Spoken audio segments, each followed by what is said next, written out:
Apa yang harus kita lakukan sebelum masuk bulan suci? 1. Mensucikan hati. Tathhirul qalbi. Orang kemana-mana berobat, ada dokternya. Ada dokter gigi, berobat kita, gigi sakit. Ada dokter jantung, berobat kita, jantung kita sakit. Jantung ini banyak juga nih. Stadium 1, stadium 2, yang parah, yang masih sedang. Ginjal, berobat kita ke dokter ginjal. Semua masalah fisik kita ini, kulit kita, rambut kita rontok, berobatlah kita ke spesialis-spesialisnya. Tapi kalau hati, gimana dokter yang mau dicari? Ada dokter hati, dokter dengki, dokter malas, dokter suka membicarakan kesalahan-kesalahan orang lain, atau dokter gibah. Maka karena tidak ada spesialis dokter hati, baliklah lagi ke agama. Masuklah lagi ke masjid musholla. Bukalah lagi kitab suci Al-Quran. Bertanyalah kepada ahli zikir. Fas'alu ahla zikri. Kamu tanyalah kepada ahli yang sering ingat kepada Allah. In kuntum la ta'lamun. Jikalau kamu masih kurang ilmu-ilmunya, jangan langsung buat saja, rupanya salah. Buat misalnya sholat sunat, rupanya nggak ada di aturan agama. Sholat sunat lah dia setelah sholat asar. Ini sholat sunat ba'diyah asar ada atau enggak? Tidak ada. Makanya tanya dulu ustadz dan ulama yang ada di sekitarmu.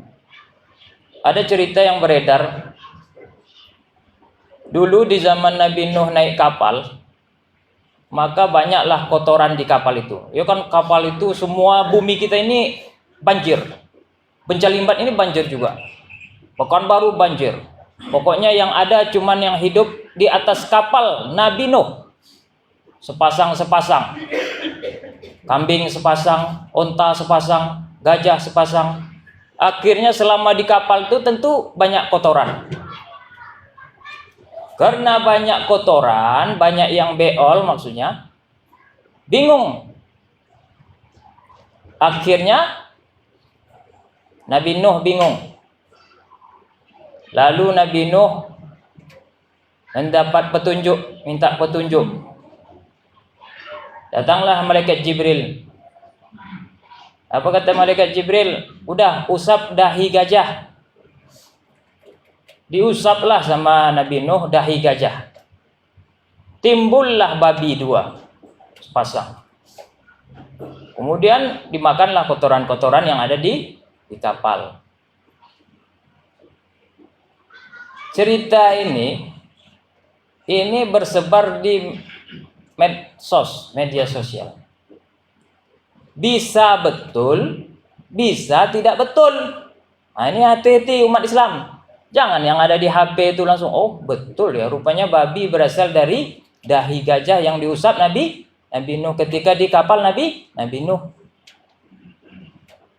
Apa betul itu? Al-Quran apa menerangkan? Ada hadisnya yang menerangkan? Atau adakah ulamanya itu tidak diragukan kebaikannya menerangkan itu? Nah, makanya harus hati-hati memahami ilmu agama. Jangan semua yang ada di HP, semua yang ditonton video betul. Masa babi berasal dari dahi gajah? Inilah kerja saya. Saya tengok-tengok mana yang betul video yang dikirim-kirim orang. Saya takut yang ngirimnya bukan orang Islam. Makanya kerja saya ini termasuk ruwet atau susah dan banyak juga. Tidak sembarang-sembarang aja. Di rumah ngapain? Ya di rumah saya berzikir. Di rumah ngapain? Ya tengok-tengok video. Apa yang dikirim-kirim. Ini yang ngirim betul nggak Islam? Saya udah belajar di pesantren dari dulu soalnya. Ada kitab saya yang betul. Makanya kerja ulama ini nggak sembarangan. Belum nanti akhlak-akhlaknya masyarakat. Ya saya pelan-pelan lah bisa rubah. Yang malas ke masjid ya pelan-pelan saya rubah. Dengan cara yang hikmah, tidak kasar. Caranya boleh aneh, caranya boleh beda, tapi orangnya berubah. Tidak kaku, tapi itu kerja ulama. Makanya kita harus puasa. Puasa itu nahan semua. Nahan hati, nahan pikiran, nahan pendapat orang. Kadang pendapat orang tadi tuh, masa babi berasal dari dahi gajah. Digali-gali aja terus. Makanya saya senang kali kalau orang datang misalnya nengok video agama nih. Atau bertanya lah melalui HP saya. Ini betul enggak Ustaz video nih? Baru saya jawab. Oh ini enggak nih Jo. Ini dibuat-buat orang ininya. Itu yang perlu kita perhatikan, bersihkan. Untuk masuk bulan yang suci. Hati kita jangan terpengaruh oleh video, terpengaruh oleh gaya lama, terpengaruh oleh tetangga. Mungkin tetangga kita tidak bagus juga hatinya, busuk hati gitu orang. Jangan terpengaruh. Kita tetap konsisten baik selama-lamanya. Kalau bisa sampai mati. Kedua, baru kita bersihkan sekitar kita. Bikinlah gotong royong masjid nih. Parit-parit, yuk kita bersihkan. Umumkan. Masjid Al-Ikhlas mengundang semua, datang semua. Sekali-kali kita kompak. Kapan lagi kita kompak? Masa orang Hindu, Buddha, Kristen kompak, Cina kompak, kita bercekak. Alaihi. Menang jadi arang. Kalah jadi entahlah. Bersatu lagi. Puasa itu mempersatu. Orang yang miskin sekalipun tetap didapatkan uang meski dari kita yang kerja. Supaya orang itu tidak merasa diremehkan.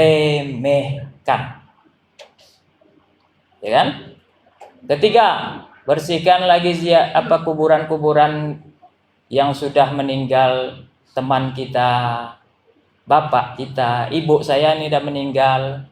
Ya, saya bersihkan nanti kuburan ibu saya. Jangan ada bersemak-semak kuburannya.